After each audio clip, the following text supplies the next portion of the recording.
And he was joined by a handful of GOP leaders, including our next guest. Joining us now, Texas Congressman Jody Arrington and Indiana Congressman Jim Banks. Good morning, gentlemen. Good morning, Ainsley. Good morning. Congressman Arrington, tell me what your takeaway was yesterday when you were sitting in that roundtable discussion with President Trump. Well, my takeaway is that the real border czar is President Trump, and he was welcomed in his return to Texas, and in the Rio Grande Valley, as opposed to at El Paso, where we were at ground zero in this epic and unmitigated disaster.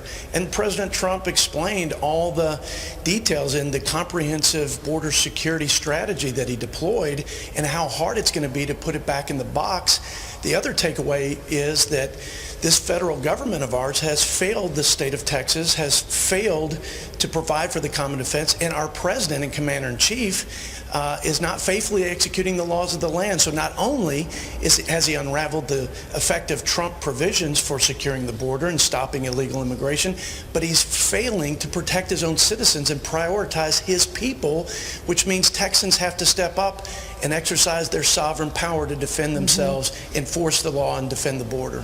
Congressman Banks, this is his first time back at the border since he left office. What was it like to be sitting in that room? What was going through your mind? Well, first of all, it was a powerful image after the private roundtable meeting when we went down to the border and President Trump and Governor Abbott stood in front of a section where the wall was built, right next to a section where the building of the wall had stopped. You saw material all over the ground.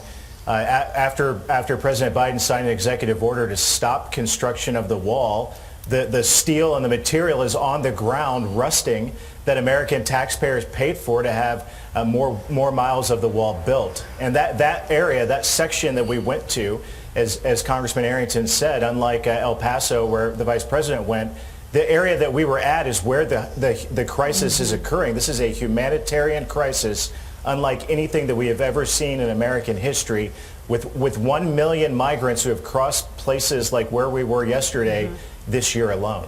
Yeah, it's an interesting point because when you compare the encounters in May alone at both places where Kamala went and where President Trump went, in his area, almost double. It was 22, or more than double actually. It was 22,000 in El Paso. You can see that. 50,000 in the Rio Grande Valley where President Trump was in that area.